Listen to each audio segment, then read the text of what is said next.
യേശുവിൻ്റെ കൂട്ടായ്മയിലെ എല്ലാ പ്രിയ സഹോദരങ്ങൾക്കും പുതിയൊരു ദിവസത്തിൻ്റെ എല്ലാവിധ ആശംസകളും നേരുന്നു.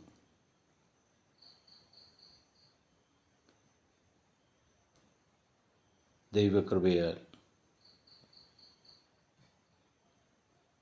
ഈ പ്രഭാതത്തിൽ ദൈവവചനം കണ്ടുകൊണ്ടും വായിച്ചുകൊണ്ടും ശ്രവിച്ചുകൊണ്ടും ദൈവത്തോടൊപ്പമായിരിക്കുവാൻ നമ്മൾക്ക് അവസരം ലഭിച്ചതിന് സർവശക്തനായ ദൈവത്തിന് നന്ദി പറയാം. ഇന്ന് നമ്മൾ ശ്രവിക്കുന്ന തിരുവചന ഭാഗം യെശയ്യാ പ്രവാചകൻ്റെ പുസ്തകം 8-ാം അധ്യായം 18-ാം തിരുവചനം. ഞാനും കർത്താവ് എനിക്ക് നൽകിയ സന്താനങ്ങളും സിയോൻ പർവ്വതത്തിൽ വസിക്കുന്ന കർത്താവിൽ നിന്നുള്ള ഇസ്രായേലിലെ അടയാളങ്ങളും അത്ഭുതങ്ങളും ആയിരിക്കും.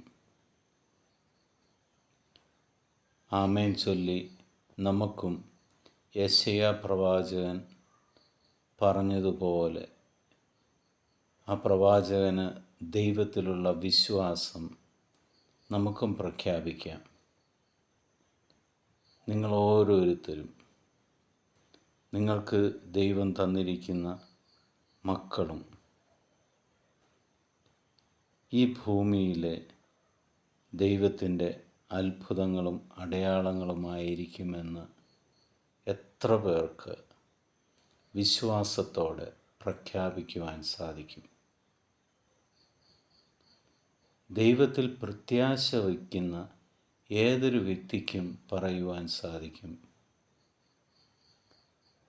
ഞാൻ ദൈവത്തിൻ്റെ മുന്നിലെ അത്ഭുതങ്ങളും അടയാളങ്ങളുമാണെന്ന്. നമുക്ക് നമ്മുടെ ഏകകർത്താവും രക്ഷകനുമായ ദൈവത്തിലുള്ള വിശ്വാസം പ്രഖ്യാപിക്കുവാനും സാക്ഷ്യപ്പെടുത്തുവാനും നമുക്ക് ഈ ദിവസം ഉപയോഗിക്കാം. നിങ്ങളെ സ്നേഹിക്കുന്ന, നിങ്ങളെ പരിപാലിക്കുന്ന, നിങ്ങളെ സംരക്ഷിക്കുന്ന, നിങ്ങളുടെ ജീവന് തണലേകുന്ന സ്വർഗീയ പിതാവ്, ആ പിതാവിൻ്റെ മുന്നിൽ ഈ ലോകത്തിലെ അത്ഭുതങ്ങളും അടയാളങ്ങളുമായി നമ്മൾ നിൽക്കുന്നതിന് ആ സർവശക്തനായ ദൈവത്തിന് നന്ദി പറയാം. ഇന്നത്തെ ദിവസം നിങ്ങളുടെ ജീവിതത്തിൽ അനുഗ്രഹമായി മാറും. ദൈവം നിങ്ങളുടെ ഇടയിൽ ഇന്ന് ശക്തമായി ഇടപെടും. നിങ്ങളുടെ ജീവിതം ഒരത്ഭുതവും അടയാളവുമായി മാറും. പിതാവായ ദൈവത്തിൻ്റെയും പുത്രനായ യേശു ക്രിസ്തുവിൻ്റെയും പരിശുദ്ധാത്മാവിൻ്റെയും കൃപയും അനുഗ്രഹവും സമാധാനവും എപ്പോഴും നിങ്ങളിൽ നിറയട്ടെ എന്ന് പ്രാർത്ഥിക്കുന്നു. ഈ നിമിഷം ലോകത്തിലെ 800 കോടിയിലധികം വരുന്ന എല്ലാ മക്കളെയും പിതാവിൻ്റെ സന്നിധിയിലേക്ക് നമുക്ക് സമർപ്പിക്കാം. അങ്ങനെ ലോകം മുഴുവനും ദൈവത്തിൻ്റെ സുവിശേഷം കടന്നു ചെല്ലട്ടെ. അവരും നമ്മൾ വിശ്വസിക്കുന്ന, നമ്മൾ പ്രത്യാശ അർപ്പിക്കുന്ന ദൈവത്തിൽ അവരും വിശ്വാസം പ്രത്യാശയും അർപ്പിക്കട്ടെ. ക്രിസ്തുവിൻ്റെ സമാധാനം ഞാൻ നിങ്ങൾക്ക് നേരുന്നു.